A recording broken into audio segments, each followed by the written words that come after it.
ত্রিংশতি অধ্যায় ভগবান কপিলদেব কর্তৃক অশুভ সকাম কর্মের বর্ণনা। শ্লোক ১। কপিল উবাচ তস্যৈতস্য জনো নূনম নায়ম বেদোর্বিক্রমম কাল্যমানোপি বলিনো বায়োরিব ঘনাবলিঃ। অনুবাদ। পরমেশ্বর ভগবান বললেন, মেঘপুঞ্জ যেমন শক্তিশালী বায়ুর প্রভাব জানে না, ঠিক তেমনি জড় চেতনায় আচ্ছন্ন ব্যক্তি কালের অসীম বিক্রম জানতে পারে না, যার দ্বারা সে চালিত হয়। তাৎপর্য: মহান রাজনীতিজ্ঞ পণ্ডিত চাণক্য বলেছেন যে কোটি কোটি টাকার বিনিময়েও এক মুহূর্ত কাল ফিরে পাওয়া যায় না। মূল্যবান সময়ের অপচয়ের ফলে যে বিরাট ক্ষতি হয় তা কোনো রকম গণনার দ্বারা হিসাব করা যায় না। মানুষের কাছে যতটুকু সময় রয়েছে তা জাগতিক অথবা পারমার্থিক উভয় ক্ষেত্রেই অত্যন্ত সাবধানতার সঙ্গেই সদ্ব্যবহার করা উচিত। বদ্ধ জীব একটি বিশেষ শরীরে নির্দিষ্ট সময়ের জন্য বাস করে এবং শাস্ত্রে নির্দেশ দেওয়া হয়েছে যে সেই স্বল্প সময়ের মধ্যে কৃষ্ণ ভক্তি সম্পাদন করতে হয় এবং তার ফলে কালের প্রভাব থেকে মুক্তি লাভ হয়। কিন্তু দুর্ভাগ্যবশত যারা কৃষ্ণ ভক্তিতে যুক্ত নয় তারা তাদের অজ্ঞাতসারে কালের প্রবল শক্তির দ্বারা বিচলিত হয়, ঠিক যেমন বায়ু মেঘপুঞ্জকে উড়িয়ে নিয়ে যায়। শ্লোক ২। यं यमर्थमुपादत्ते दुःखेन सुखहेतवे तं तं धुनोति भगवान् पुमान् शोचति यत्कृते। অনুবাদ। তথাকথিত সুখের জন্য জড়বাদীরা অত্যন্ত কষ্ট স্বীকার করে যেসব প্রয়োজনীয় বস্তু উপার্জন করে কালরূপে পরমেশ্বর ভগবান তা সবই বিনাশ করেন এবং সেই জন্য বদ্ধ জীবেরা শোক করে। তাৎপর্য: পরমেশ্বর ভগবানের প্রতিনিধি রূপে কালের প্রধান কার্য হচ্ছে সবকিছু ধ্বংস করা। জড়বাদীরা জড়চেতনায় অর্থনৈতিক উন্নতির নামে কত বস্তু উৎপাদনের কাজে ব্যস্ত। তারা মনে করে যে জড়জাগতিক প্রয়োজনগুলি পূরণ করার ফলে মানুষ সুখী হবে, কিন্তু তারা ভুলে যায় যে তারা যা কিছু সৃষ্টি করেছে তা সবই কালের প্রভাবে ধ্বংস হয়ে যাবে। পৃথিবীর ইতিহাস পর্যালোচনা করলে আমরা দেখতে পাই যে পৃথিবীতে কত শক্তিশালী সম্রাটেরা বহু কষ্ট স্বীকার করে এবং বহু অধ্যবসায়ের ফলে তাদের সাম্রাজ্য প্রতিষ্ঠা করেছিল, কিন্তু কালের প্রভাবে তারা সকলেই ধ্বংস হয়ে গেছে। কিন্তু তা সত্ত্বেও মূর্খ জড়বাদীরা বুঝতে পারে না যে কেবল জড়জাগতিক প্রয়োজনীয় বস্তুগুলি উৎপাদন করে তারা তাদের সময়ের অপচয় করছে, কারণ কালের প্রভাবে সেই সবই বিনষ্ট হয়ে যাবে। জনসাধারণের অজ্ঞতার ফলেই এই শক্তির অপব্যয় হচ্ছে, কারণ তারা জানে না যে তারা নিত্য এবং তাদের এক নিত্যবৃত্তিও রয়েছে। তারা জানে না যে কোনো এক বিশেষ শরীরে জীবনের অবধি তার অন্তহীন যাত্রায় একটি পালকের মতো। সেই সত্য না জেনে তারা এই অতি ক্ষুদ্র এক পলকের জীবনকে সর্বস্ব বলে মনে করে এবং তাদের অর্থনৈতিক অবস্থার উন্নতি সাধনে তারা তাদের সময়ের অপচয় করে। শ্লোক ৩। यदध्रुवस्य देहस्य सानुबन्धस्य दुर्मतिः ध्रुवाणि मन्यते मोहात् गृहक्षेत्रवसूनि च। অনুবাদ। পথভ্রষ্ট জড়বাদী ব্যক্তি জানে না যে তার দেহটি অনিত্য এবং তার দেহের সঙ্গে সম্পর্কিত গৃহ, ক্ষেত্র এবং সম্পদ সেই সবও অনিত্য। অজ্ঞানতাবশত সে সব কিছুকে নিত্য বলে মনে করে। তাৎপর্য: একজন জড়বাদী মনে করে যে কৃষ্ণ ভাবনায় যুক্ত ভক্তেরা পাগল এবং হরে কৃষ্ণ মহামন্ত্র কীর্তন করে তারা তাদের সময় নষ্ট করছে, কিন্তু প্রকৃতপক্ষে সে জানে না যে সে নিজেই হচ্ছে অজ্ঞানের অন্ধকারে আচ্ছন্ন এক বদ্ধ পাগল, কারণ সে তার দেহটিকে নিত্য বলে মনে করছে এবং তার দেহের সঙ্গে সম্পর্কিত গৃহ, দেশ, সমাজ এবং অন্য সমস্ত বস্তুগুলিকেও নিত্য বলে মনে করছে। জড়বাদীদের গৃহ, ক্ষেত্র ইত্যাদিকে নিত্য বলে মনে করাকে বলা হয় মায়া। সেই কথা এখানে স্পষ্টভাবে উল্লেখ করা হয়েছে। মহাদ গৃহক্ষেত্র বসুনি। কেবল মোহবশত জড়বাদীরা তাদের গৃহ, তাদের ক্ষেত্র, তাদের ধনসম্পত্তি ইত্যাদিকে চিরস্থায়ী বলে মনে করে। এই মোহ থেকে পারিবারিক জীবন, রাষ্ট্রীয় জীবন, অর্থনৈতিক উন্নতি, যেগুলিকে আধুনিক সভ্যতায় অত্যন্ত গুরুত্বপূর্ণ বলে মনে করা হয়, সেইগুলির বিকাশ হয়েছে। কৃষ্ণ ভাবনাময় ব্যক্তি জানেন যে মানব সমাজের এই অর্থনৈতিক উন্নতি কেবল অনিত্য মায়া। শ্রীমদ্ ভাগবতের আর এক জায়গায় উল্লেখ করা হয়েছে যে দেহকে আত্মা বলে মনে করা, এই দেহের সঙ্গে সম্পর্কিত ব্যক্তিদের আত্মীয় বলে মনে করা এবং নিজের জন্মভূমিকে পূজ্য বলে মনে করা পাশবিক সভ্যতার পরিণতি। কিন্তু কেউ যখন কৃষ্ণ ভাবনায় আলোকপ্রাপ্ত হন তখন তিনি সেইগুলি ভগবানের সেবায় ব্যবহার করতে পারেন। সেইটি একটি অত্যন্ত উপযুক্ত প্রস্তাব। সবকিছুই শ্রীকৃষ্ণের সঙ্গে সম্পর্কিত। যখন সমস্ত অর্থনৈতিক উন্নতি এবং জড় প্রগতি কৃষ্ণ ভাবনার প্রসারের জন্য ব্যবহার করা হয় তখন প্রগতিশীল জীবনের এক নতুন অবস্থার উদয় হয়। শ্লোক 4। জন্তুর্বৈ ভব এতস্মিন ইয়াম ইয়াম যোনিমনুরজেত তস্যাম তস্যাম স লভতে নির্বৃতিম ন বিরজ্যতে। অনুবাদ: জীব এই সংসারে যে যেই যোনিতে জন্মগ্রহণ করে সেই যোনিতেই সে বিশেষ সন্তোষ লাভ করে এবং সেই অবস্থায় সে কখনো বিরক্ত হয় না। তাৎপর্য: জীব কোনো বিশেষ শরীরে তা যতই ঘৃণ্য হোক না কেন যে সন্তোষ উপভোগ করে তাকে বলা হয় মায়া। উচ্চতর পদে রয়েছে যে মানুষ, সে নিম্ন স্তরের মানুষের জীবনের প্রতি বিরক্তি অনুভব করতে পারে, কিন্তু নিম্ন স্তরের মানুষটি মায়ার প্রভাবে সেই অবস্থাতেই তৃপ্ত। মায়ার কার্যের দুইটি অবস্থা রয়েছে, একটিকে বলা হয় প্রক্ষেপাত্মিকা এবং অন্যটিকে বলা হয় আবরণাত্মিকা। আবরণাত্মিকা মানে হচ্ছে আচ্ছাদনকারী এবং প্রক্ষেপাত্মিকা মানে হচ্ছে নিচে ফেলে দেওয়া। জীবনের যে কোনো অবস্থাতেই জড়বাদী ব্যক্তিরা অথবা পশুরা সন্তুষ্ট থাকে, কারণ তাদের জ্ঞান মায়ার প্রভাবে আচ্ছন্ন। জীবনের নিম্ন স্তরে বা নিম্ন যোনিতে চেতনার বিকাশ এতই কম যে সে বুঝতে পারে না সে সুখী না দুঃখী। এইটিকে বলা হয় আবরণাত্মিকা। বিষ্ঠা ভোজী শুকরও নিজেকে সুখী বলে মনে করে, যদিও উচ্চতর শ্রেণীর ব্যক্তি দেখতে পায় যে একটি শুকর হচ্ছে বিষ্ঠা ভোজী। সেই জীবনটি কত ঘৃণ্য। শ্লোক 5। নরকস্থোপি দেহম বৈ ন পুমাংস্ত্যক্তুমিচ্ছতি নারক্যাম নির্বৃতৌ সত্যাম দেবমায়া বিমোহিতঃ। অনুবাদ: যে বিশেষ যোনিতে বদ্ধ জীব রয়েছে তাতেই সে সন্তুষ্ট থাকে। মায়ার আবরণাত্মক প্রভাবের দ্বারা বিমোহিত হয়ে নরকে থাকলেও তার সেই শরীরকে সে ত্যাগ করতে চায় না, কারণ সেই নারকীয় অবস্থাকেই সে সুখকর বলে মনে করে। তাৎপর্য: শোনা যায় যে একসময় দেবরাজ ইন্দ্র তাঁর দুর্ব্যবহারের জন্য তার গুরুদেব বৃহস্পতির দ্বারা শাপগ্রস্ত হয়েছিলেন এবং এই পৃথিবীতে একটি শুকর রূপে জন্মগ্রহণ করেছিলেন। বহুকাল পরে যখন ব্রহ্মা তাঁকে স্বর্গলোকে ফিরিয়ে নিয়ে যেতে চান তখন স্বর্গলোকে তাঁর দেবরাজের পদ বিস্তৃত ইন্দ্র স্বর্গলোকে ফিরে যেতে নারাজ হন। এইটি হচ্ছে মায়ার সম্মোহনী শক্তি। ইন্দ্র পর্যন্ত তার স্বর্গলোকের জীবনের কথা ভুলে গিয়ে একটি শুকরের জীবন লাভ করে সন্তুষ্ট থাকে। মায়ার প্রভাবে বদ্ধ জীবেরা তাদের বিশেষ শরীরের প্রতি এত আসক্ত হয়ে পড়ে যে তাকে যদি বলা হয় এই শরীরটি ত্যাগ করো তাহলে এখনই একটি রাজার শরীর প্রাপ্ত হবে, সেই প্রস্তাবে সে রাজি হবে না। এই আসক্তি সমস্ত বদ্ধ জীবেদের অত্যন্ত গভীরভাবে প্রভাবিত করে। ভগবান শ্রীকৃষ্ণ স্বয়ং ঘোষণা করছেন, এই জড় জগতে সবকিছু পরিত্যাগ করো, আমার কাছে এসো, তাহলে আমি তোমাকে সর্বতোভাবে রক্ষা করব। কিন্তু আমরা তার সেই প্রস্তাব গ্রহণ করছি না। আমরা মনে করছি আমরা বেশ ভালোই আছি, কেন আমরা শ্রীকৃষ্ণের শরণাগত হব এবং তার ধামে ফিরে যাব? একেই বলা হয় মায়া। প্রত্যেকেই তার জীবনের স্তরে সন্তুষ্ট, তার সেই জীবন যতই জঘন্য হোক না কেন। শ্লোক 6। আত্মজায়া সুতাগার পশুদ্রবিণ বন্ধুষু নিরূঢ়মূল হৃদয়ঃ আত্মানম বহুমন্যতে। অনুবাদ: দেহ, স্ত্রী, পুত্র, গৃহ, পশু, ধন, বন্ধু প্রভৃতির প্রতি গভীর আসক্তির ফলে জীব তার জড়জাগতিক জীবনে এই প্রকার সন্তোষ অনুভব করে। এই প্রকার সঙ্গ প্রভাবে বদ্ধ জীব নিজেকে কৃতার্থ বলে মনে করে। তাৎপর্য: মানব জীবনের এই তথাকথিত পূর্ণতা মন গড়া কল্পনা মাত্র। তাই বলা হয় যে জড়বাদীদের জড়গুণে যতই গুণবান বলে মনে করা হোক না কেন, প্রকৃতপক্ষে তাদের কোনো গুণই নেই, কারণ তারা কেবল মনোরথে বিচরণ করছে, যা তাদের পুনরায় অনিত্য জড়জাগতিক অস্তিত্বে অধঃপতিত করবে। যারা মনোধর্মী তারা কখনো চিন্ময় স্তরে উন্নীত হতে পারে না। এই প্রকার মানুষ পুনরায় জড়জাগতিক জীবনে অধঃপতিত হতে বাধ্য।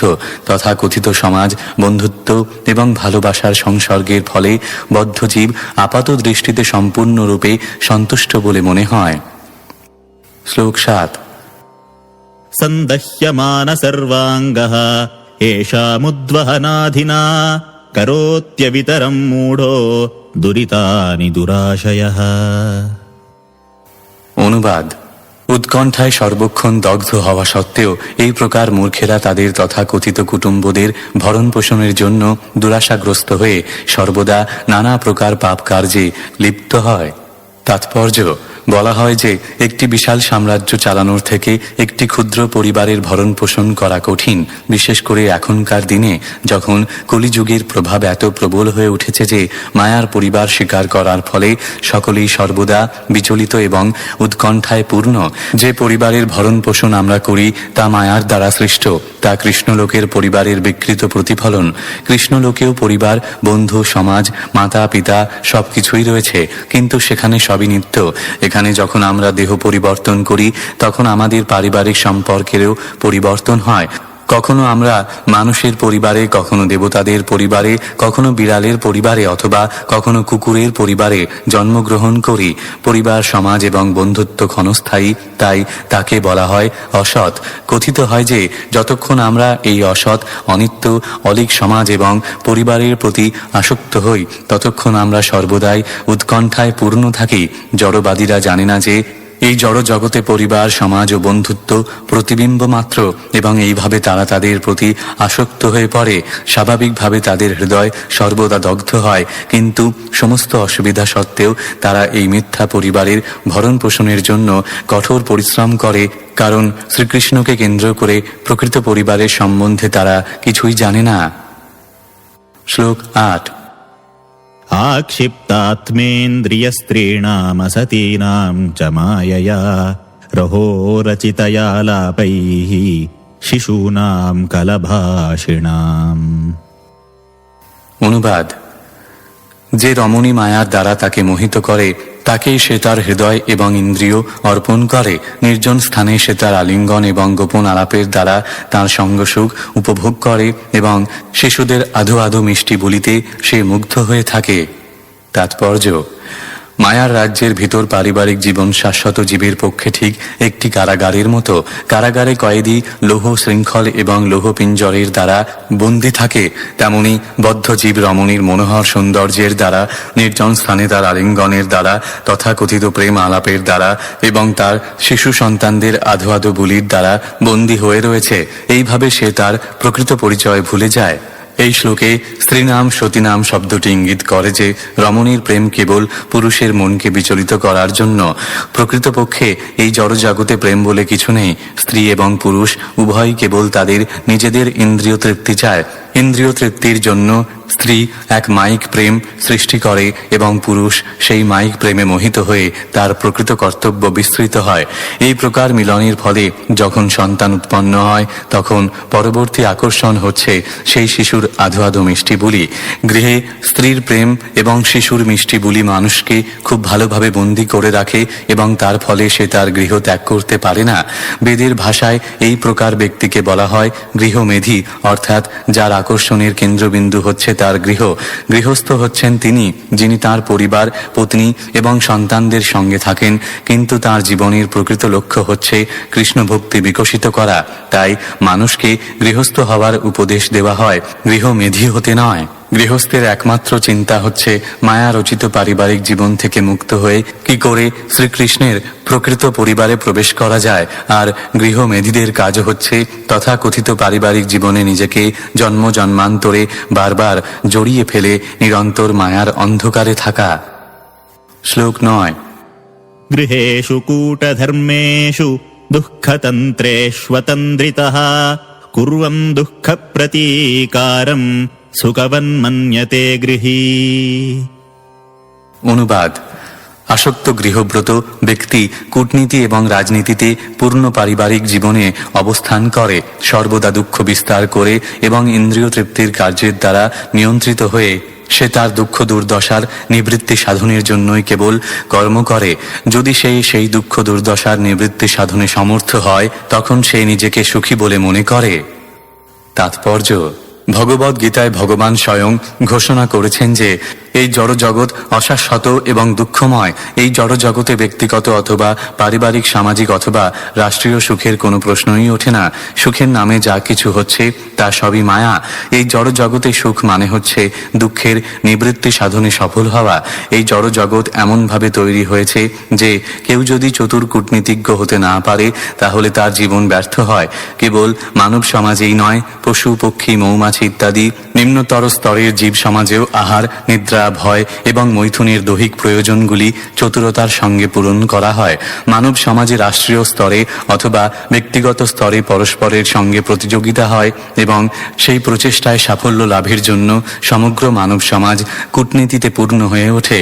আমাদের সবসময় মনে রাখতে হবে যে সমস্ত কূটনীতি এবং জীবন সংগ্রামে সমস্ত বুদ্ধিমত্তা সত্ত্বেও পরমেশ্বর ভগবানের ইচ্ছার প্রভাবে নিমেষের মধ্যে সবকিছু শেষ হয়ে যাবে।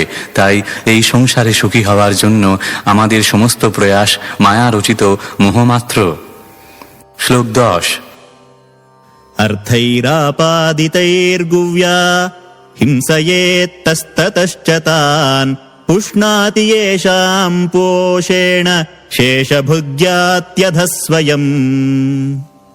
অনুবাদ: সেই ইতস্তত হিংসা আচরণ করে ধনসম্পদ অর্জন করে এবং যদিও তার পরিবারের ভরণ পোষণের জন্য সে তা করে, কিন্তু সে নিজে কেবল সেই অর্থের দ্বারা কেনা খাদ্যের স্বল্পমাত্র অংশই আহার করে এবং এইভাবে যাদের জন্য সে অন্যায়ভাবে ধন সংগ্রহ করেছিল তাদেরই জন্য সে নরকগামী হয়।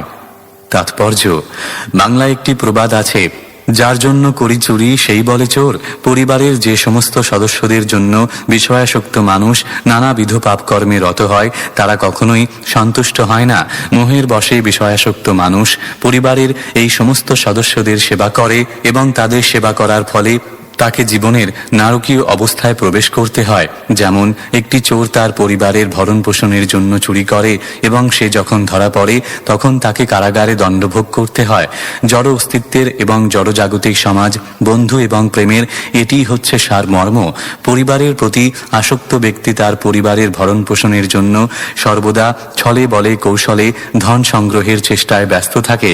সে নিজে কিন্তু এই প্রকার পাপ কর্ম ব্যতীত যতটুকু ভোগ করতে পারত তার থেকে বেশি কিছু ভোগ করতে পারে না।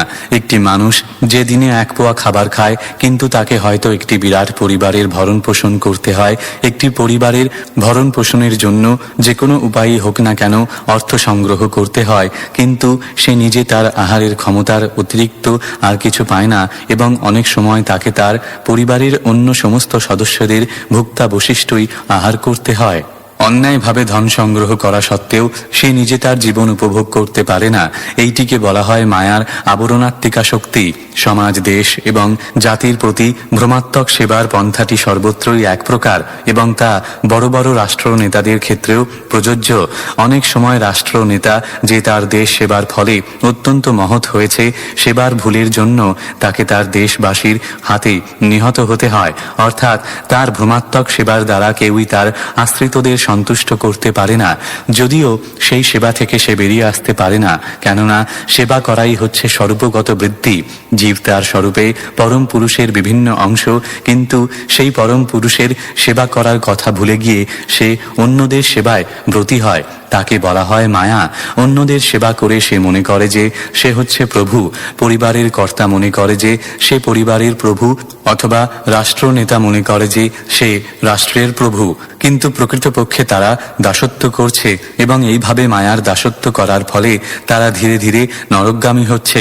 অতএব প্রকৃতিস্থ মানুষের কর্তব্য হচ্ছে কৃষ্ণ ভাবনায় ভাবিত হয়ে তার জীবন, তার সমস্ত সম্পদ, তার সমস্ত বুদ্ধি এবং তার কথা বলার সমস্ত শক্তি দিয়ে পরমেশ্বর ভগবানের সেবায় যুক্ত হওয়া।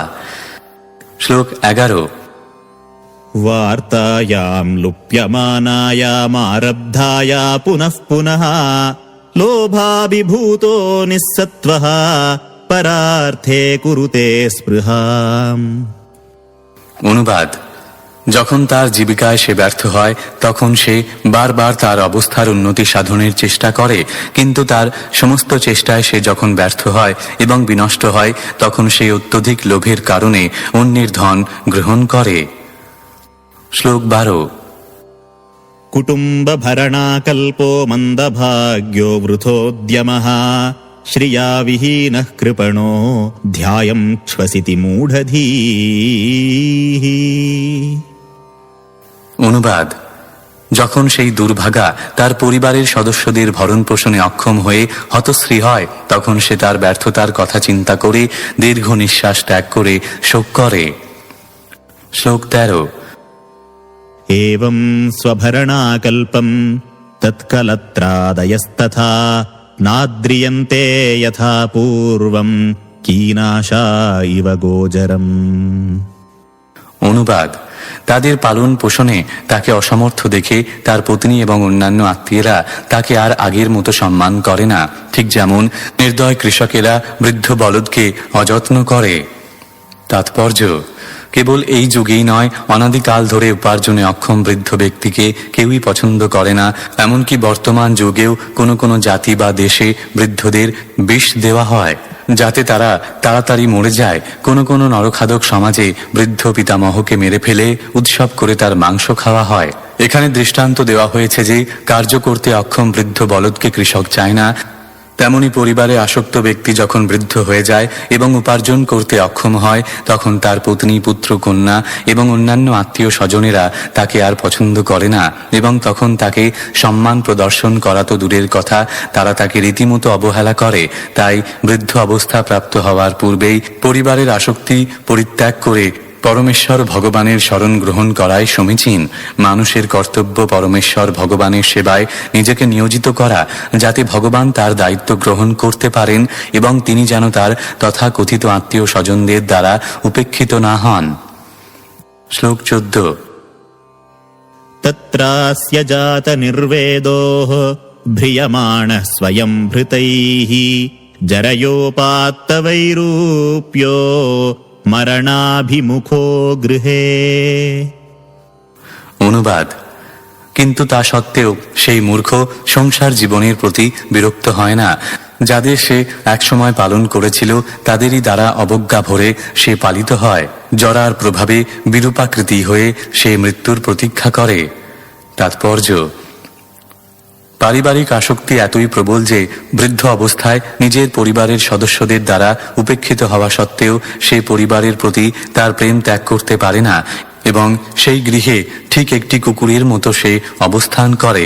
বৈদিক জীবনধারায় মানুষকে সবল থাকাকালেই পারিবারিক জীবন ত্যাগ করতে হয়। সেখানে উপদেশ দেওয়া হয়েছে যে অত্যন্ত দুর্বল এবং জড় কার্যকলাপের দ্বারা বিভ্রান্ত হওয়ার পূর্বে এবং রোগগ্রস্ত হওয়ার পূর্বে মানুষের উচিত গৃহস্থাশ্রম ত্যাগ করে জীবনের বাকি দিনগুলি ভগবানের সেবায় সম্পূর্ণরূপে যুক্ত করা। তাই বৈদিক শাস্ত্রে নির্দেশ দেওয়া হয়েছে যে 50 বছর বয়স অতিক্রম করা মাত্রই গৃহস্থের কর্তব্য সংসার জীবন পরিত্যাগ করে একাকী বনে বাস করা। এইভাবে নিজেকে সম্পূর্ণরূপে প্রস্তুত করার পর প্রতিটি ঘরে ঘরে পারমার্থিক জ্ঞান প্রদান করার জন্য তার উচিত সন্ন্যাস গ্রহণ করা। শ্লোক 15।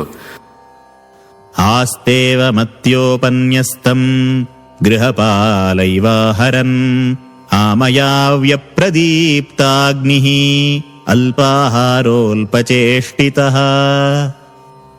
অনুবাদ: এইভাবে সে গৃহে ঠিক একটি পোষা কুকুরের মতো থাকে এবং অবহেলা ভরে তাকে যা দেওয়া হয় তাই সে খায়। অগ্নি, মান্দ, অরুচি আদি নানা রকম রোগগ্রস্ত হয়ে সে কেবল অল্প একটু আহার করে এবং অক্ষম হওয়ার ফলে কোনো রকম কাজ করতে পারে না। তাৎপর্য: মৃত্যুর পূর্বে মানুষকে অবশ্যই রোগগ্রস্ত এবং অক্ষম হয়ে পড়তে হয় এবং সে যখন তার পরিবারের সদস্যদের দ্বারা উপেক্ষিত হয় তখন নানা প্রকার দুঃখ দুর্দশাপূর্ণ অবস্থার ফলে তার জীবন একটি কুকুরের থেকেও নিকৃষ্ট হয়ে যায়। তাই বৈদিক শাস্ত্রে নির্দেশ দেওয়া হয়েছে যে এই প্রকার দুর্দশাগ্রস্ত অবস্থায় পৌঁছাবার পূর্বেই মানুষের কর্তব্য গৃহত্যাগ করা এবং আত্মীয় স্বজনদের থেকে দূরে মৃত্যুবরণ করা।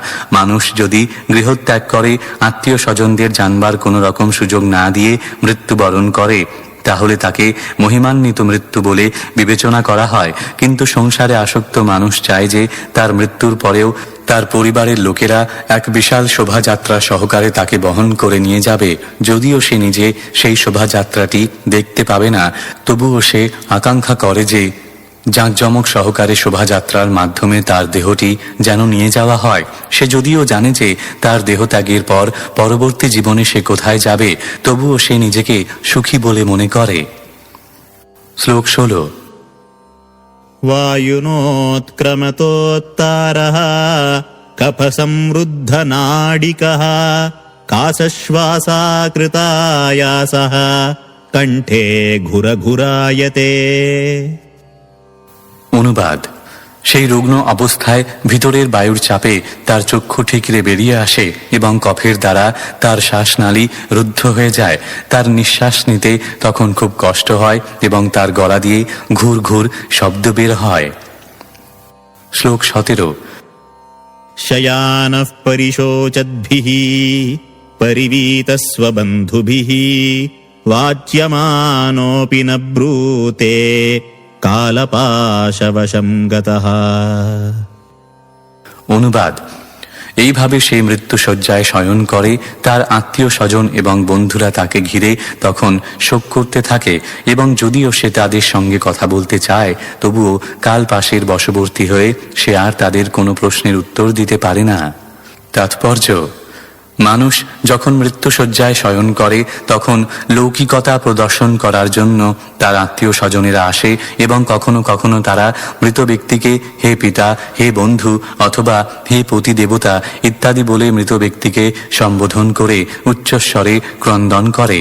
সেই করুণ অবস্থায় মৃত্যুর পথযাত্রী তাদের সঙ্গে কথা বলতে চায় এবং তার ইচ্ছা ব্যক্ত করতে চায়, কিন্তু যেহেতু সে তখন সম্পূর্ণরূপে কালের বা মৃত্যুর নিয়ন্ত্রণাধীন, তাই সে আর কিছু বলতে পারে না এবং তার ফলে সে অবর্ণনীয় বেদনা অনুভব করে। তার ব্যাধির জন্য সে ইতিমধ্যেই এক অত্যন্ত বেদনাদায়ক অবস্থায় রয়েছে এবং তার গ্রন্থিগুলি ও কণ্ঠ কফের দ্বারা রুদ্ধ হয়ে গেছে।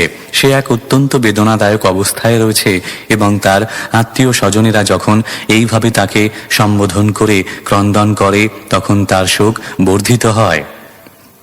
শ্লোক 18। एवं कुटुम्बभरणे व्यापृतात्मा जितेन्द्रियः म्रिययेरुदतां स्वानामुरुवेदनयास्तधीः। অনুবাদ: এইভাবে অসংযত ইন্দ্রিয়ের দ্বারা কুটুম্ব ভরণে ব্যাপৃত ব্যক্তি তার আত্মীয় স্বজনদের এইভাবে ক্রন্দন করতে দেখে গভীর দুঃখে তার প্রাণ ত্যাগ করে। সে অসহ্য বেদনায় অচেতন হয়ে অত্যন্ত করুণ অবস্থায় মৃত্যুবরণ করে। তাৎপর্য: ভগবদ গীতায় বলা হয়েছে যে মৃত্যুর সময় মানুষ সেই চিন্তায় মগ্ন হয় যা সে সারা জীবন অনুশীলন করেছে। যে ব্যক্তি সারা জীবন তার পরিবারের ভরণ পোষণের অতিরিক্ত অন্য কোনো বিষয় চিন্তা করেনি, তার অন্তিম সময়ে পারিবারিক বিষয়ের কথাই চিন্তা হবে। সাধারণ মানুষদের জন্য এইটি স্বাভাবিক। সাধারণ মানুষ তার নিয়তি সম্বন্ধে অবগত নয়, সে কেবল তার ক্ষণস্থায়ী জীবনে তার পরিবার প্রতিপালনেই ব্যস্ত থাকে। অন্তিম অবস্থায় তার পরিবারের অর্থনৈতিক উন্নতি সাধনের জন্য সে যা করেছে তাতে কেউই সন্তুষ্ট হতে পারে না। সকলেই মনে করে যে সে যথেষ্ট আয়োজন করে যেতে পারেনি।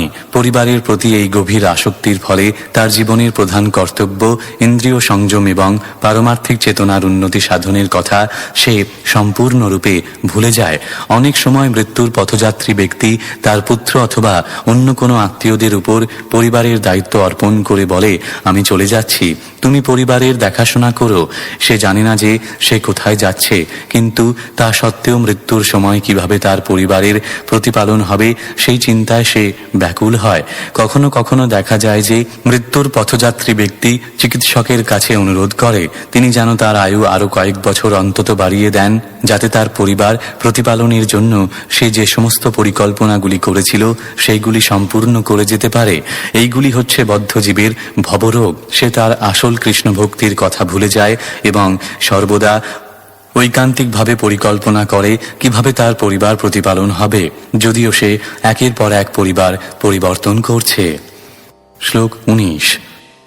यमदूतौ तदा प्राप्तौ भीमौ सरभसे क्षणौ स दृष्ट्वा त्रस्तहृदयः शकृन्मूत्रं विमुञ्चति। অনুবাদ: মৃত্যুর সময় সক্রোধনেত্র ভয়ঙ্কর যমদূতদের সে তার কাছে আসতে দেখে এবং তখন মহাভয়ে সে মলমূত্র ত্যাগ করতে থাকে। তাৎপর্য: বর্তমান শরীর ত্যাগ করার পর জীবের দুই প্রকার দেহান্তর হয়। এক প্রকার দেহান্তর হচ্ছে পাপকর্মের নিয়ন্ত্রণকারী যমরাজের কাছে যাওয়া এবং অন্যটি হচ্ছে বৈকুণ্ঠ লোক পর্যন্ত উচ্চতর লোকে যাওয়া। এখানে ভগবান কপিলদেব বর্ণনা করেছেন ইন্দ্রিয় সুখভোগ পরায়ণ যে সমস্ত মানুষ পরিবার প্রতিপালনের কাজে ব্যস্ত থাকে তাদের সঙ্গে যমদূতেরা কিভাবে আচরণ করে। যে সমস্ত মানুষ প্রবলভাবে ইন্দ্রিয় তৃপ্তি সাধন করেছে মৃত্যুর সময় যমদূতেরা তাদের তত্ত্বাবধায়ক হয়। তারা মৃত ব্যক্তিকে যমালয়ে নিয়ে যায়। সেখানকার অবস্থা পরবর্তী শ্লোকগুলিতে বর্ণনা করা হয়েছে। শ্লোক 20। यातना देहावृत्त्यपाशैर्बध्व्या गले बलात् नयतो दीर्घमध्वानं दण्ड्यं राजभटा यथा। অনুবাদ: রাজ্যের পাহারাদারেরা যেমন অপরাধীকে দণ্ড দেওয়ার জন্য গ্রেপ্তার করে, তেমনি যে ব্যক্তি অপরাধজনক ইন্দ্রিয় তৃপ্তির কার্যে যুক্ত ছিল তাকে যমদূতেরা একটি শক্ত দড়ি দিয়ে তার গলায় বাঁধে এবং তার সূক্ষ্ম দেহকে আবৃত করে যাতে তাকে অত্যন্ত কঠোর দণ্ড দেওয়া যায়। তাৎপর্য: প্রতিটি জীবই সূক্ষ্ম এবং স্থূল শরীরের দ্বারা আচ্ছাদিত। সূক্ষ্ম দেহটি হচ্ছে মন, বুদ্ধি, অহংকার এবং চিত্তের আবরণ। শাস্ত্রে বলা হয়েছে যে যমদূতেরা অপরাধীর সূক্ষ্ম দেহ আচ্ছাদিত করে যমালয়ে নিয়ে যায়, যেখানে তাকে এমনভাবে দণ্ড দেওয়া হয় যা সে সহ্য করতে পারে। সেই দণ্ড ভোগের ফলে তার মৃত্যু হয় না, কারণ যদি সে মরে যায় তাহলে সেই দণ্ডকে ভোগ করবে। কাউকে হত্যা করা যমদূতের কার্য নয়। প্রকৃতপক্ষে জীবকে হত্যা করা কখনোই সম্ভব নয়, কারণ বাস্তবে সে হচ্ছে নিত্য। তাকে কেবল তার ইন্দ্রিয় সুখভোগের কর্মের ফল ভোগ করতে হয়। চৈতন্য চরিতামৃতে দণ্ডদানের বিধি বর্ণিত হয়েছে। পুরাকালে রাজার প্রহরীরা কয়েদিকে একটি নৌকায় করে মাঝ নদীতে নিয়ে যেত এবং সেখানে তার চুলের মুঠি ধরে সম্পূর্ণরূপে জলের নিচে তাকে ডোবানো হতো এবং যখন তার দম প্রায় বন্ধ হয়ে যেত তখন রাজার প্রহরীরা তাকে জল থেকে তুলে অল্পক্ষণের জন্য কেবল শ্বাস নিতে দিত এবং তারপর আবার তাকে জলে ডোবানো হতো। ভগবত বিস্তৃত জীবেদের যমরাজ এইভাবে দণ্ড দেন, যা পরবর্তী শ্লোকগুলিতে বর্ণিত হবে। শ্লোক 21। तयोर्निर्भिन्नहृदयस्तर्जनैर्जातवेपथुः पतिष्वभिर्भक्ष्यमाण आर्तोघं स्वमनुस्मरन्। অনুবাদ: এইভাবে যমদূতেরা তখন তাকে নিয়ে যায়, তখন তার হৃদয় বিদীর্ণ হয় এবং তার সর্বশরীর কাঁপতে থাকে। পথিমধ্যে কুকুরেরা তাকে কামড়াতে থাকে এবং তখন সে তার সমস্ত পাপকর্মের কথা স্মরণ করে। এইভাবে সে অত্যন্ত ব্যথিত হয়। তাৎপর্য: এই শ্লোক থেকে মনে হয় যে এই লোক থেকে যমলোকে যাওয়ার সময় যমদূতের দ্বারা বন্দী অপরাধীর সঙ্গে অনেক কুকুরের সাক্ষাৎ হয় এবং তারা তাকে তার ইন্দ্রিয় তৃপ্তির অপরাধজনক কার্যকলাপের কথা মনে করিয়ে দেওয়ার জন্য গর্জন করে এবং তাকে কামড়ায়। ভগবদ গীতায় বলা হয়েছে যে যখন কেউ ইন্দ্রিয় তৃপ্তির বাসনায় উন্মত্ত হয়ে ওঠে তখন সে অন্ধ হয়ে যায় এবং তার সমস্ত জ্ঞান হারিয়ে ফেলে। সে সবকিছু ভুলে যায়। কামে স্তৈ স্তৈ হৃত জ্ঞানা। কেউ যখন ইন্দ্রিয় তৃপ্তির প্রতি অত্যন্ত আকৃষ্ট হয় তখন সে তার সমস্ত বুদ্ধি হারিয়ে ফেলে এবং সে ভুলে যায় যে তার পরিণাম তাকে ভোগ করতে হবে। এখানে যমরাজের কুকুরদের দ্বারা সে তার ইন্দ্রিয় তৃপ্তির কার্যকলাপের কথা মনে করার সুযোগ পায়। আমাদের স্থলদেহে জীবিত থাকার সময় আধুনিক সরকারও ইন্দ্রিয় তৃপ্তির এই সমস্ত কার্যকলাপে অনুপ্রাণিত করে। সারা পৃথিবীর প্রতিটি রাষ্ট্রে জনগণ জন্ম নিয়ন্ত্রণ ইত্যাদির দ্বারা এই ধরনের কার্যকলাপে সরকার কর্তৃক অনুপ্রাণিত হচ্ছে। মেয়েদের জন্ম নিয়ন্ত্রণের পিল সরবরাহ করা হচ্ছে এবং তাদের হাসপাতাল ও ডাক্তারখানায় গর্ভপাত করতে অনুপ্রাণিত করা হচ্ছে। ইন্দ্রিয় তৃপ্তির ফলে এই সমস্ত হচ্ছে। প্রকৃতপক্ষে যৌন জীবনের উদ্দেশ্য হচ্ছে সুসন্তান উৎপাদন করা, কিন্তু মানুষের যেহেতু তাদের ইন্দ্রিয়ের উপর কোনো সংযম নেই এবং ইন্দ্রিয় সংযমের শিক্ষা দেওয়ার কোনো প্রতিষ্ঠান নেই, তাই সেই সমস্ত দুর্ভাগা ব্যক্তিরা ইন্দ্রিয় তৃপ্তির অপরাধের শিকার হয় এবং মৃত্যুর পর তাদের দণ্ডভোগ করতে হয়, যার বর্ণনা শ্রীমদ্ ভাগবতের এই শ্লোকগুলিতে করা হয়েছে। শ্লোক 22। क्षुत्तृट्पुरीकोर्कदवानलानिलैः सन्तप्यमानः पथि तप्तनालुके कृच्छेण पृष्ठे कषया च ताडितश्चलत्यशक्तोऽपि निराश्रमोदके। অনুবাদ: অপরাধীকে তীব্র সূর্যকিরণে তপ্ত বালুকার রাস্তা দিয়ে হেঁটে যেতে হয়, যার দুপাশে দাবানল জ্বলে। সে যখন হাঁটতে অসমর্থ হয় তখন যমদূতেরা তার পিঠে চাবুক দিয়ে আঘাত করে এবং সে ক্ষুধা এবং তৃষ্ণায় পীড়িত হলেও দুর্ভাগ্যবশত সেখানে কোনো জল নেই, আশ্রয় নেই এবং বিশ্রামের কোনো স্থান নেই। শ্লোক 23। तत्र तत्र पतच्छ्रान्तो मूर्छितः पुनरुत्थितः पदा पापीयसा नीतस्तरसा यमसादनम्। অনুবাদ: জমালয়ের পথে যেতে যেতে সে পরিশ্রান্ত হয়ে পড়ে যায় এবং কখনো কখনো সে অচেতন হয়ে পড়ে, কিন্তু তাকে জোর করে উঠতে বাধ্য করা হয়। এইভাবে শীঘ্রই তাকে যমরাজের সামনে নিয়ে আসা হয়। শ্লোক 24। योजनानां सहस्राणि नवतिं नवचाध्वनः त्रिभिर्मुहूर्तैर्द्वाभ्यां वा नीतः प्राप्नोति यातनाः। অনুবাদ: এইভাবে 2-3 মুহূর্তের মধ্যে তাকে 99,000 যোজন পথ অতিক্রম করতে হয় এবং তারপর তাকে তৎক্ষণাৎ ঘোর যন্ত্রণাদায়ক দণ্ড দান করা হয়, যা ভোগ করতে সে বাধ্য হয়। তাৎপর্য: 1 যোজন হচ্ছে 8 মাইল, অতএব তাকে 7,92,000 মাইল দীর্ঘ পথ অতিক্রম করতে হয়। এই দীর্ঘ দূরত্ব কেবল কয়েক মুহূর্তের মধ্যে অতিক্রম করতে হয়। যমদূতেরা সূক্ষ্ম শরীরকে আচ্ছাদিত করে যাতে জীব এই দীর্ঘ পথ শীঘ্রই অতিক্রম করতে পারে এবং সেই সঙ্গে সমস্ত যন্ত্রণাও সহ্য করতে পারে। সেই আবরণটি যদিও জড়, তা এত সূক্ষ্ম উপাদান দিয়ে তৈরি যা জড় বৈজ্ঞানিকেরা বুঝতে পারে না। এই আবরণটি কি বস্তু কয়েক মুহূর্তের মধ্যে 7,92,000 মাইল পথ অতিক্রম করা আধুনিক অন্তরিক্ষ যাত্রীদের কাছে আশ্চর্যজনক বলে মনে হতে পারে।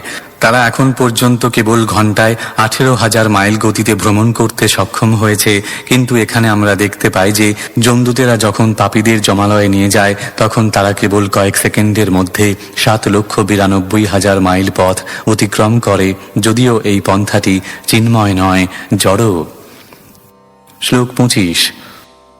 आदीपनं स्वगात्राणां वेष्टयित्वोल्मुकादिभिः आत्म मांसादनं क्वापि स्वकृत्तं परतोऽपि वा।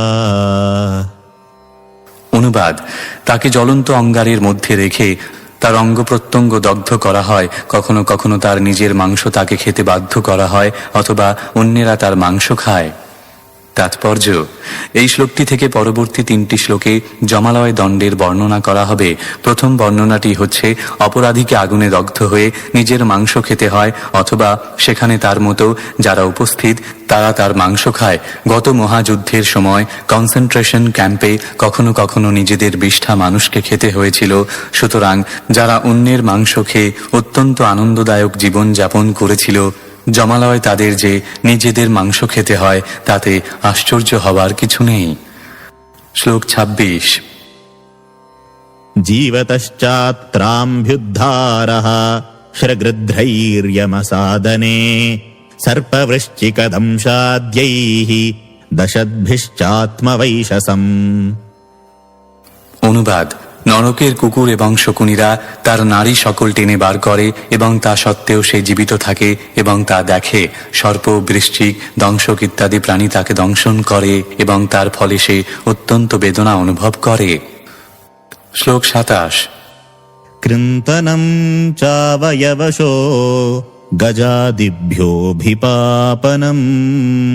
पातनं गिरिशृङ्गेभ्यो रोधनं चाम्बुगर्तयोः। অনুবাদ। তারপর তার অঙ্গ প্রত্যঙ্গগুলি খণ্ড খণ্ড করে কাটা হয় এবং হস্তির দ্বারা বিদীর্ণ করা হয়। তাকে পর্বত শৃঙ্গ থেকে ছুঁড়ে ফেলা হয় এবং জলে অথবা গুহায় তাকে অবরুদ্ধ করা হয়। শ্লোক 28। यास्तामिस्रां धतामिस्रा रौरवाद्याश्च यातनाः भुङ्क्ते नरो वा नारी वा मिथः सङ्गेन निर्मिताः। অনুবাদ। পুরুষ এবং স্ত্রী যাদের জীবন অবৈধ যৌন আচরণের মাধ্যমে অতিবাহিত হয়েছিল তাদের তামিশ্র, অন্ধ তামিশ্র এবং রৌরব নামক নরকে নানা প্রকার যন্ত্রণা ভোগ করতে হয়। তাৎপর্য: জড়জাগতিক জীবন যৌন জীবনের উপর প্রতিষ্ঠিত। জীবন সংগ্রামে নানা প্রকার যন্ত্রণা ভোগ করছে। যে সমস্ত জড়বাদী ব্যক্তি তাদের অস্তিত্ব যৌন সুখভোগের উপর প্রতিষ্ঠিত, তাই বৈদিক সভ্যতায় কেবল সীমিত যৌন জীবনের অনুমতি দেওয়া হয়েছে, তা কেবল বিবাহিত দম্পতির সন্তান উৎপাদনের জন্য। কিন্তু যখন ইন্দ্রিয় সুখভোগের জন্য অন্যায়ভাবে এবং অবৈধভাবে যৌন সংযোগ হয়, তখন পুরুষ এবং স্ত্রী উভয়কেই এই জগতে অথবা মৃত্যুর পর কঠোর দণ্ডভোগের জন্য প্রতীক্ষা করতে হয়। এই পৃথিবীতেও সিফিলিস, গনোরিয়া আদি তীব্র যন্ত্রণাদায়ক রোগে তাদের শাস্তি ভোগ করতে হয় এবং পরবর্তী জীবনে যন্ত্রণা ভোগের জন্য তাদের নানাবিধ নরকে নিক্ষেপ করা হয়, যার বর্ণনা শ্রীমদ্ ভাগবতের এই অধ্যায়ে করা হয়েছে। ভগবদ্ গীতার প্রথম অধ্যায়েও অবৈধ যৌন জীবনের তীব্রভাবে নিন্দা করা হয়েছে। সেখানে বলা হয়েছে, যারা অবৈধ যৌন জীবনের মাধ্যমে সন্তান উৎপাদন করে তাদের নরকে নিক্ষেপ করা হয়। শ্রীমদ্ ভাগবতের এখানেও প্রতিপন্ন হয়েছে যে সেই সমস্ত অপরাধীদের তামিশ্র, অন্ধ তামিশ্র এবং রৌরব নরকে নিক্ষেপ করা হয়। শ্লোক 29। अत्रैव नरकः स्वर्ग इति मातः प्रचक्षते या यातना वै नारक्यः ता इहाप्युपलक्षिताः। অনুবাদ। ভগবান কপিল দেব বললেন, হে মাতো, কখনো কখনো বলা হয় যে এই পৃথিবীতেই নরক অথবা স্বর্গের অনুভব হয়, কারণ কখনো কখনো এই পৃথিবীতেও নারকীয় যন্ত্রণা ভোগ করতে দেখা যায়। তাৎপর্য: কখনো কখনো নাস্তিকেরা নরক সম্বন্ধে শাস্ত্রের এই বর্ণনা বিশ্বাস করে না। তারা এই প্রকার প্রামাণিক বর্ণনার অবহেলা করে। ভগবান কপিল দেব তাই তা প্রতিপন্ন করে বলেছেন যে এই পৃথিবীতেও সেই সমস্ত নারকীয় অবস্থা দেখা যায়। এমন নয় যে তা কেবল যমলোকেই হয়। যমলোকে সেই নারকীয় পরিস্থিতিতে পাপীদের থাকবার সুযোগ দেওয়া হয়, যা তাকে তার পরবর্তী জীবনে সহ্য করতে হবে, এবং তারপর তাকে সেই নারকীয় জীবন ভোগ করার জন্য অন্য আরেকটি লোকে জন্মগ্রহণ করার সুযোগ দেওয়া হয়। দৃষ্টান্ত স্বরূপ বলা যায় যে নরকে যদি কোনো ব্যক্তিকে মলমূত্র খাওয়ার দণ্ড দেওয়া হয়, সেইটি প্রথমে সে যমলোকে অভ্যাস করে এবং তারপর তাকে শূকরের শরীরের মতো একটি বিশেষ শরীর দেওয়া হয়, যাতে সে মলমূত্র আহার করে মনে করে যে সে তার জীবন উপভোগ করছে। পূর্বে বলা হয়েছে, যে কোনো নারকীয় অবস্থায় বদ্ধ জীব মনে করে সে সুখী, তা না হলে তার পক্ষে নরক যন্ত্রণা ভোগ করা সম্ভব হতো না। শ্লোক 30। एवं कुटुम्बं बिभ्राण उदरं भर एव वा विसृज्येहो भयं प्रेत्य भुङ्क्ते तत्फलमीदृशम्। অনুবাদ। যে মানুষ পাপকর্মের দ্বারা নিজেকে এবং তার পরিবারের সদস্যদের ভরণ পোষণ করেছিল, এই শরীর ত্যাগ করার পর তাকে নারকীয় যন্ত্রণা ভোগ করতে হয় এবং তার আত্মীয় স্বজনদেরও যন্ত্রণা ভোগ করতে হয়। তাৎপর্য: আধুনিক সভ্যতার ভ্রান্তি হচ্ছে এই যে মানুষ পরবর্তী জীবন সম্বন্ধে বিশ্বাস করে না। তারা বিশ্বাস করুক বা নাই করুক, পরবর্তী জীবন রয়েছে। কেউ যদি বেদ, পুরাণ আদি প্রামাণিক শাস্ত্রের নির্দেশ অনুসারে দায়িত্বশীল জীবন যাপন না করে, তাহলে তাকে দণ্ডভোগ করতে হবে। মনুষ্যতর প্রাণীরা তাদের কার্যকলাপের জন্য দায়ী নয়, কারণ তাদের কোনো এক বিশেষভাবে আচরণ করানো হয়। কিন্তু মনুষ্য চেতনা সমন্বিত বিকশিত জীবনে কেউ যদি তার কার্যকলাপের জন্য দায়ী না হয়, তাহলে এখানকার বর্ণনা অনুসারে তাকে অবশ্যই নারকীয় জীবন ভোগ করতে হবে। শ্লোক 31।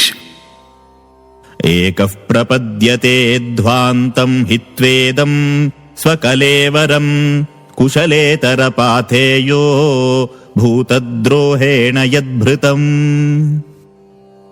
অনুবাদ: তার বর্তমান শরীর ত্যাগ করার পর সে একলা নরকের গভীরতম অন্ধকার প্রদেশে প্রবেশ করে এবং অন্য প্রাণীদের প্রতিহিংসা করে সে যে ধন অর্জন করেছিল সেই পাপকে পাথেয় রূপে সে সঙ্গে নিয়ে যায়। তাৎপর্য: মানুষ যখন অন্যায়ভাবে অর্থ উপার্জন করে তার পরিবার এবং নিজের ভরণ পোষণ করে তখন সেই ধন পরিবারের সমস্ত সদস্যরাই উপভোগ করে, কিন্তু তাকে একলা নরকে যেতে হয়। যে মানুষ অর্থ উপার্জন করে অথবা অন্যের প্রতি হিংসা করে জীবন উপভোগ করে এবং যে পরিবার পরিজন ও বন্ধু বান্ধব নিয়ে জীবনযাপন উপভোগ করে তাকে এই প্রকার হিংসাপরায়ণ এবং অন্যায় আচরণ জনিত পাপকর্মের ফল একলা ভোগ করতে হয়। দৃষ্টান্ত স্বরূপ বলা যায় যে কেউ যদি কাউকে হত্যা করে ধন সংগ্রহ করে এবং সেই ধন দিয়ে তার পরিবার প্রতিপালন করে তখন তার অর্জিত সেই অভিশপ্ত ধন যারা ভোগ করেছিল তাদেরও আংশিকভাবে তার দায়িত্ব গ্রহণ করতে হবে এবং নরকে যেতে হবে, কিন্তু যে প্রধান কর্তা তাকে বিশেষভাবে দণ্ডভোগ করতে হয়। জড়সুখ ভোগের ফল হচ্ছে যে কেউ তার ধন সম্পদ সঙ্গে নিয়ে যেতে পারে না, সে কেবল তার পাপকর্মের ফল সঙ্গে নিয়ে যায়। যে ধনসম্পদ সে উপার্জন করেছিল তা তাকে এই পৃথিবীতে রেখে যেতে হয় এবং সেই কেবল তার কর্মফল সঙ্গে নিয়ে যায়।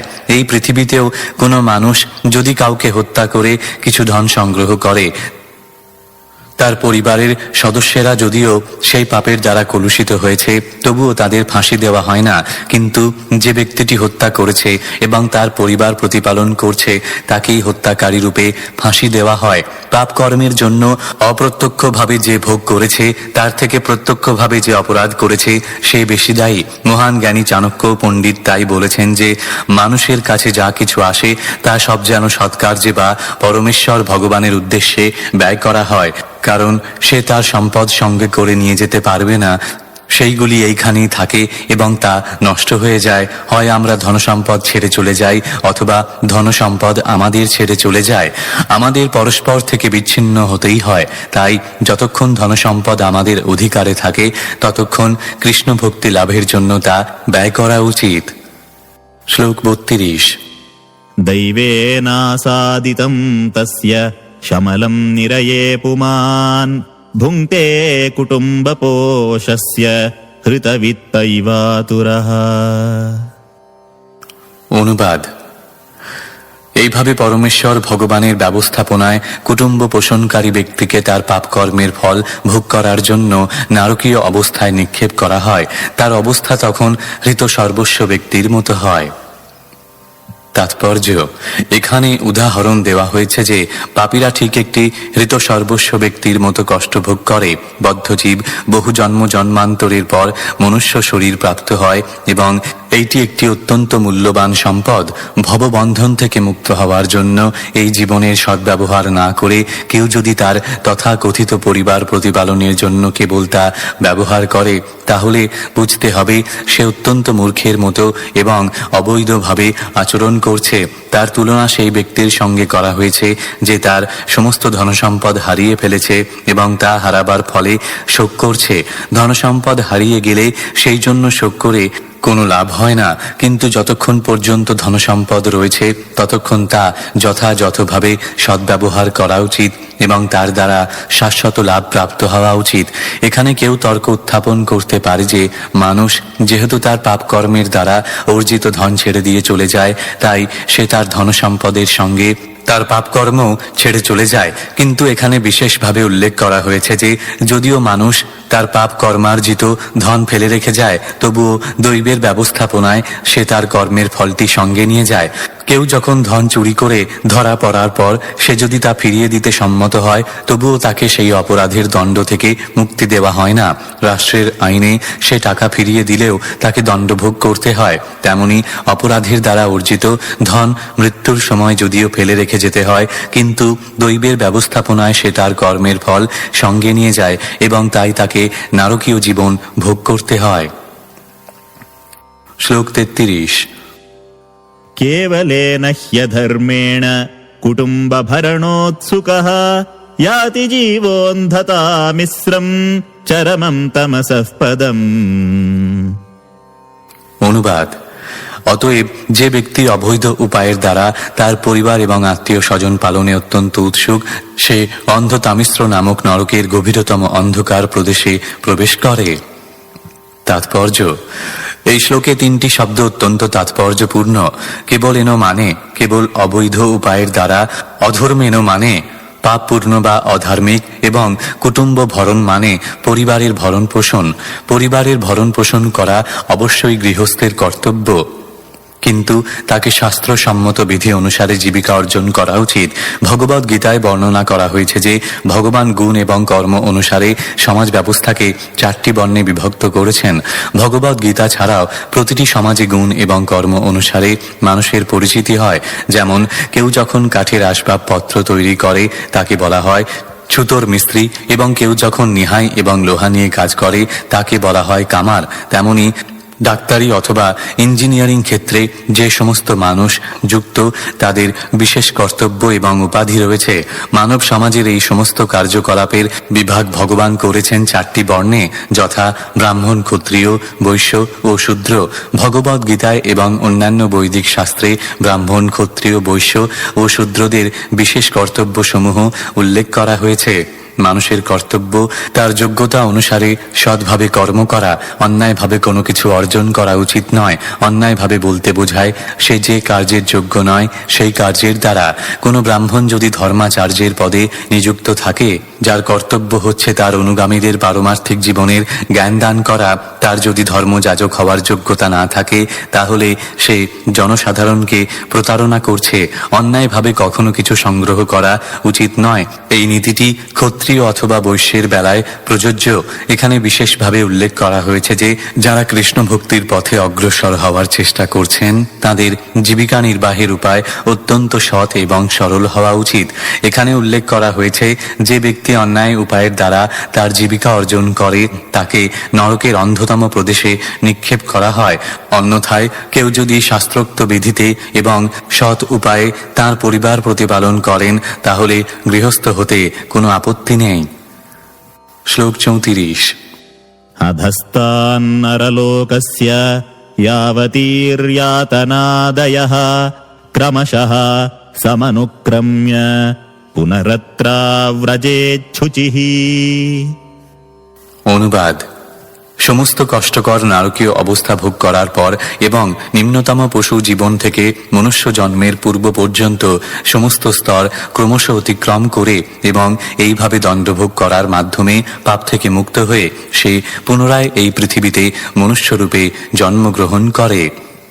তাৎপর্য: কারাগারে দণ্ডভোগ করার পর ঠিক যেমন একটি কয়েদিকে পুনরায় মুক্ত করা হয়, তেমনি যে ব্যক্তি সর্বদা পাপ আচরণে যুক্ত থেকে অন্যায়ভাবে আচরণ করেছে তাকে নারকীয় অবস্থায় রাখা হয় এবং কুকুর, বিড়াল, শূকর আদি নিম্ন স্তরের পশুদের নারকীয় জীবন ভোগ করার পর সে পুনরায় মনুষ্যরূপে ফিরে আসে।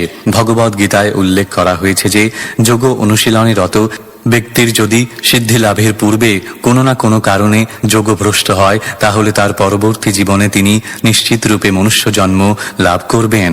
সেখানে উল্লেখ করা হয়েছে যে সেই প্রকার যোগভ্রষ্ট ব্যক্তি অত্যন্ত ধনী অথবা অত্যন্ত পুণ্যবান পরিবারে জন্মগ্রহণ করে পুনরায় পরমার্থের পথে অগ্রসর হওয়ার সুযোগ পান। ধনী পরিবার বলতে সম্ভ্রান্ত বৈশ্য পরিবার বোঝানো হয়েছে, কারণ সাধারণত যারা ব্যবসা বাণিজ্যে যুক্ত তারা অত্যন্ত ধনী হন। যে ব্যক্তি আত্ম উপলব্ধির পন্থায় যুক্ত হয়েছেন অথবা পরমেশ্বর ভগবানের সঙ্গে সম্পর্ক যুক্ত হয়েছেন, তিনি যদি এই জীবনে সিদ্ধি লাভ না করতে পারেন তাহলে এই প্রকার ধনী পরিবারের অথবা পুণ্যবান ব্রাহ্মণ পরিবারে তাকে জন্মগ্রহণ করতে দেওয়া হবে। উভয় ক্ষেত্রেই তিনি তার পরবর্তী জীবনে মনুষ্য সমাজে জন্মগ্রহণ করার নিশ্চয়তা লাভ করেছেন। এখানে সিদ্ধান্ত করা যায় যে কেউ যদি তামিশ্র অথবা অন্ধ তামিশ্রের মতো নারকীয় জীবনে প্রবেশ করতে না চান তাহলে তাকে অবশ্যই কৃষ্ণ ভক্তির পন্থা অবলম্বন করতে হবে, যা হচ্ছে সর্বোত্তম যোগ পদ্ধতি। কারণ তিনি যদি এই জীবনে পূর্ণ কৃষ্ণ ভক্তি লাভ না করতে পারেন, তাহলে অন্তত পরবর্তী জীবনে তিনি যে মনুষ্যকুলে জন্মগ্রহণ করবেন সেই সম্বন্ধে কোনো সন্দেহ নেই। তাকে নরকে নিক্ষেপ করা যাবে না। কৃষ্ণ ভক্তি হচ্ছে শুদ্ধতম জীবন এবং তা মানুষকে নরকে পতিত হয়ে কুকুর অথবা শূকর জনিতে জন্মগ্রহণ করা থেকে রক্ষা করে। ইতি শ্রীমদ্ ভাগবতের তৃতীয় স্কন্ধের ভগবান কপিল দেব কর্তৃক অশুভ সকাম কর্মের বর্ণনা নামক ৩০ অধ্যায়ের ভক্তি বেদান্ত তাৎপর্য।